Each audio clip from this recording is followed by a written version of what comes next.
Hello, I'm Matt Guff from thehouse.com, and this is a Nike SB Zoom Janoski Lunar. This is a low-cut skate shoe designed for and by Stefan Janoski. It has a pretty unique feel to it, and that's really soft actually, but it's a little bit different than the classic Janoski.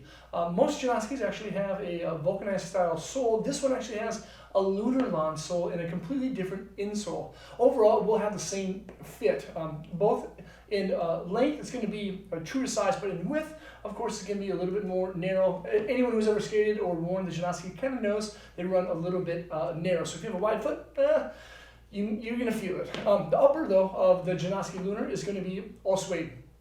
It does have a one-piece toe vamp. It does have perforations, double reinforced stitching for kind of an aesthetic, and then quarter panels that wrap around the back side. Now, one thing I've noticed about the Janoski Lunar is that instead of having embroidered style swoosh, it's actually kind of like a printed style swoosh, and the piping on Janoski is actually reflective, which is kind of a cool touch.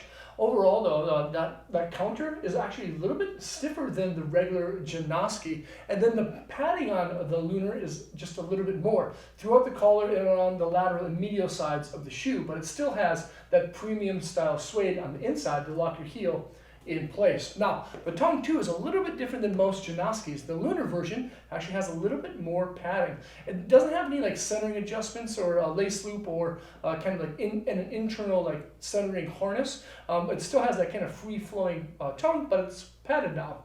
And then of course it has 4 metal eyelets like normal, and then flat style woven laces. But the thing that really stands out is this outsole. And like I said, most Janoskis have a vulcanized style rubber outsole. This is actually Lunar lawn. It's super lightweight. It absorbs and disperses more pressure more evenly throughout your shoe, causing for a better impact resistance. Adding into that is actually going to be an ortholite footbed as well. This one seems to be just a little bit thicker in the toe area than most Nike ortholite style insoles that you'll find in some of the standard style Janoski shoes. One thing I like about this the insole though, it kind of has the same visual aesthetics as the Janoski OG. Overall though, this is a rat shoe. It has Lunar lawn. It's Nike SB Zoom Janoski Lunar, and you can check it out at thehouse.com.